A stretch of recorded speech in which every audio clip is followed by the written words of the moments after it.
లో ఇన్వెస్ట్‌మెంట్ చేస్తున్నట్టయితే ఖచ్చితంగా ఈ వీడియో మీరు చివరి వరకు వాచ్ చేయండి. అండ్ ఈ వీడియోలో షేర్ చేసిన కంటెంట్‌ని మీ ఫ్యామిలీ మెంబర్స్‌కి కూడా ఖచ్చితంగా ఇన్ఫర్మేషన్ పాస్ చేయండి. ఏంటా వీడియో అనుకుంటున్నారా? సో, నార్మల్‌గా మనం మ్యూచువల్ ఫండ్‌లో ఇన్వెస్ట్‌మెంట్ చేసినప్పుడు నామినేషన్ పెడతామండి. అంటే జనరల్‌గా ఎవరైతే ఇన్వెస్ట్‌మెంట్ ఆల్రెడీ చేస్తున్నారో వాళ్ళకి అవగాహన ఉంటుంది. సో, మనం ముగ్గురిని వరకు నామినేట్ చేయొచ్చు. నామినీ 1, నామినీ 2, నామినీ 3 అండ్ మనం పర్సెంటేజెస్ కూడా డిఫైన్ చేయొచ్చనమాట. సో, ఒకవేళ మ్యూచువల్ ఫండ్‌లో ఇన్వెస్ట్ చేసిన పర్సన్ చనిపోతే నామినీకి ఈ డబ్బులు ఎలా చెందుతాయి? నామినీ ఎవరిని అప్రోచ్ అవ్వాల్సి ఉంటుంది? నామినీ ముఖ్యంగా కన్సిడర్ చేయాల్సిన పాయింట్స్ ఏంటి? అనేది ఈ వీడియోలో నేను షేర్ చేయబోతున్నాను. సో, ఇన్వెస్టర్ గనక రిస్క్ జరిగి చనిపోతే సో, ఈ ఇన్ఫర్మేషన్‌ని ఖచ్చితంగా నామినీ ఫైనాన్షియల్ అడ్వైజర్‌కి గానీ, లేకపోతే ఏ మ్యూచువల్ ఫండ్ కంపెనీలో అయితే ఇన్వెస్ట్‌మెంట్ చేశారో ఆ మ్యూచువల్ ఫండ్ కంపెనీస్‌కి గానీ ఖచ్చితంగా ఇన్ఫర్మేషన్ పాస్ చేయాల్సి ఉంటుంది. సో, ఎప్పుడైతే ఒక నామినీ మ్యూచువల్ ఫండ్ ఇన్వెస్ట్‌మెంట్ కంపెనీకి ఇలా ఇన్వెస్ట్ చేసిన ఇన్వెస్టర్ చనిపోయారని ఇన్ఫర్మేషన్ పాస్ చేస్తారో, దెన్ మ్యూచువల్ ఫండ్ కంపెనీ కొంత డాక్యుమెంటేషన్ రిక్వెస్ట్ చేస్తదండి. డాక్యుమెంటేషన్ జనరల్లీ ఏముంటుందంటే, మీరు ఎవరినైతే నామినేట్ చేశారో, ఆ నామినీ ఖచ్చితంగా వాళ్ళ పాన్ కార్డ్, వాళ్ళ అడ్రెస్ ప్రూఫ్, వాళ్ళ bank proof and signature attestation form ఇవన్నీ తీసుకొని ఒక ట్రాన్స్మిషన్ రిక్వెస్ట్ ఫార్మ్ అని ఒక అప్లికేషన్ ఫార్మ్ ఉంటుంది. ఈ ట్రాన్స్మిషన్ రిక్వెస్ట్ ఫార్మ్‌తో ఈ డాక్యుమెంటేషన్ అంతా తీసుకొని గనక మీరు ఆ రెస్పెక్టివ్ మ్యూచువల్ ఫండ్ కంపెనీలో సబ్మిట్ చేస్తే యూజువల్‌గా ఒక 10-15 వర్కింగ్ డేస్‌లో మీ ఇన్వెస్ట్‌మెంట్స్ అన్నీ నామినీ పేరు మీదకి మూవ్ అవ్వటం జరుగుతదండి.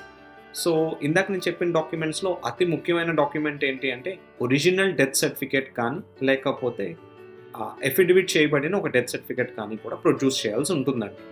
సో, ఎప్పుడైతే ఈ డాక్యుమెంటేషన్ అన్ని అప్రోప్రియేట్ ఉంటాయో, నామినీ నేమ్ మీ ఇన్వెస్ట్‌మెంట్‌లో మెన్షన్ చేసిన నామినీ నేమ్ అండ్ ఈ అప్లికేషన్ ఈ ట్రాన్స్మిషన్ రిక్వెస్ట్ ఫార్మ్ సబ్మిట్ చేసిన నామినీ నేమ్ గనక మ్యాచ్ అయితే వితౌట్ ఎనీ ఛాలెంజెస్ ఈ అప్లికేషన్ ఈ ట్రాన్స్మిషన్ రిక్వెస్ట్ ప్రాసెస్ చేయడం జరుగుతుంది. అండ్ నామినీ పేరు మీదకి యూనిట్స్ అన్ని ట్రాన్స్ఫర్ చేయడం జరుగుతుందండి. అంతేగాని నామినీకి డబ్బులు డైరెక్ట్‌గా ట్రాన్స్ఫర్ చేయరనమాట. సో, వన్స్ ఎప్పుడైతే నామినీ పేరు మీదకి ఈ యూనిట్స్ అన్ని ట్రాన్స్ఫర్ అవుతాయో, then nominee can decide whether to continue this investment or he or she can liquidate this investment. అంటే వాళ్ళ డెసిషన్ మీద ఆధారపడి ఉంటుందన్నమాట. సో, ముఖ్యంగా మీరు ఈ వీడియోలో తెలుసుకోవాల్సిన పాయింట్ ఏంటి అంటే, మీరు ఇన్వెస్ట్‌మెంట్ చేస్తున్నట్టయితే, లేకపోతే ఇన్వెస్ట్‌మెంట్ చేస్తే గనక ఖచ్చితంగా మీరు నామినేషన్ పెట్టారో లేదో చూసుకోండి. అండ్ ఆ నామినీ నేమ్ వాళ్ళ డాక్యుమెంట్స్ ప్రకారం ఉందా లేదా అనేది కూడా చాలా ఇంపార్టెంట్ అండి. Even spelling mistakes, surname corrections కూడా చాలా కాంప్లికేషన్‌ని మీ నామినీకి ఇవ్వటం జరుగుతదనమాట. సో, ఇదొక చెక్ పాయింట్ అండి. And by end of 31st March there is a deadline that మీ మ్యూచువల్ ఫండ్ ఫోలియోస్‌లో నామినేషన్ ఖచ్చితంగా మీరు అప్డేట్ చేయాలని చెప్పి ఒక రెగ్యులేషన్ కూడా ఇప్పుడు ఉందన్నమాట.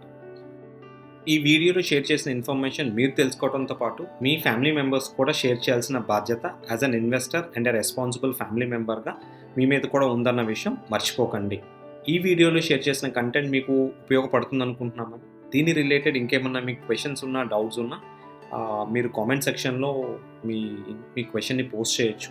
సో, సాధ్యమైనంత త్వరలో మీ క్వెషన్‌కి ఆన్సర్ మేము ఇవ్వడం జరుగుతుంది.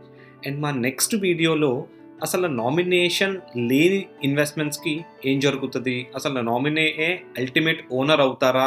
ఇన్వెస్ట్ చేసిన పర్సన్ లేకపోతే అనే ఇంపార్టెంట్ ఇన్ఫర్మేషన్ కూడా నేను నా ఫ్యూచర్ వీడియోలో చేయబోతున్నానండి.